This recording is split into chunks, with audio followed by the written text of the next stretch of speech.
BRK డైట్లో non వెజ్ని marination ఎలా చేయాలి? మామూలుగా మన డైట్లో మీకు తెలుసు, నాన్ వెజ్ ప్రియులు కొంచెం ఎక్కువ మన డైట్ని ఇష్టపడతారు. ఎందుకంటే 360 రోజులు శుభ్రంగా ఎప్పుడు నాన్ వెజ్ తినచ్చని. అయితే బయట ఉండే నాన్ వెజ్ తినడానికి మన దగ్గర వంట చేసే విధానానికి కొంచెం తేడా ఉంటుంది. మామూలుగా అసలు మ్యారినేషన్ అంటే ఏంటి? ఒక మాంసాహార పదార్థానికి దానికి రుచి రావాలంటే మీరు డైరెక్ట్ కనుక పచ్చి మాంసాన్ని అలా వేస్తే వండితే దాంట్లోకి ఎసెన్స్ తీసుకోదు, పైపైన అంటుకుంటుంది తప్ప లోపలికి ఉండదు. అసలు మ్యారినేషన్ అంటే ఏంటి? మ్యారినేషన్ అంటే ఒక మాంసాహార పదార్థానికి కొన్ని ఎసెన్స్ కలిపి నానబెట్టడం ద్వారా దాంట్లో ఉండే సారం దాంట్లోకి ఇంకా అంటే ఒక రకంగా పీల్చుకున్నట్టు అయ్యి ఆ పదార్థానికి రుచి కల్పించే ఒక విధానం. దీన్ని మనం మ్యారినేషన్ అంటాం. సో ఈ మ్యారినేషన్కి ఏం చేస్తారు? మామూలుగా ఏం చేస్తారంటే వీళ్ళు కోటింగ్ దగ్గర నుంచి కలర్ వేస్తారు మామూలుగా మ్యారినేషన్లో. అలానే ఆ పౌడర్స్ ఇవన్నీ కూడా వాడతారు.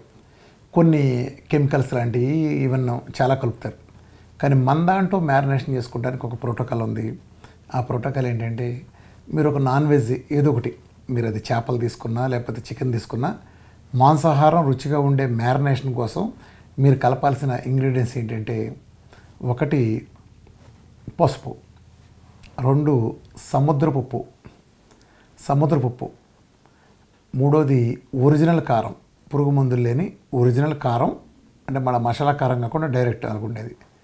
నెక్స్ట్ 4 నిమ్మకాయ. Next masala powder.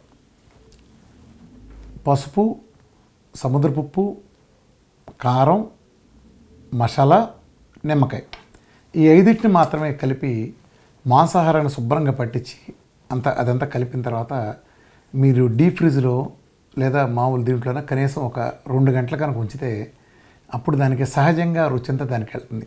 లేదా మీరు బయట పెట్టి కూడా వదిలేసేయచ్చు, ఏం కాదు. డీప్ ఫ్రిడ్జ్ అయితే కొంచెం తొందరగా ఇది అవుతుంది. అంటే కొంచెం నిల్వ ఉంచుకుని ఎప్పుడు కావాలంటే అప్పుడు తీసుకునే వాళ్ళకి డీప్ ఫ్రిడ్జ్.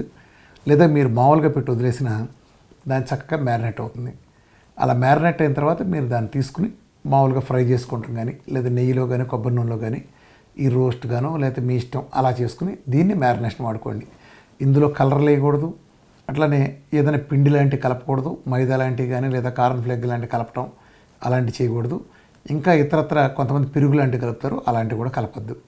అలా కలపకుండా కేవలం ఈ 5 మాత్రమే కలుపుతా మీరు చేసుకోండి. దాని తిన్న తర్వాత మీరు ఫ్రై లాగానో రోస్ట్ లాగా చేసుకోండి. అవసరం ఉల్లిపాయ వేసుకున్నా అలాంటివి కొన్ని వేసుకున్నా దాని ప్రకారం కొత్తిమీరలు మిగతా అన్నీ కూడా వేసుకోవచ్చు. మసాలా మీరు ఇష్టం వచ్చినట్టు కూడా వేసుకోవచ్చు. ఇంట్లో కొట్టిన మసాలా గుర్తుపెట్టుకోండి, బయట కొట్టింది ఎట్టి పరిస్థితుల్లో వాడటానికి వీలేదు.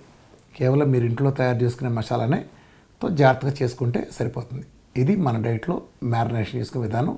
ఇది ఏ మాంసాహారానికైనా ఇదే ప్రోటోకాల్.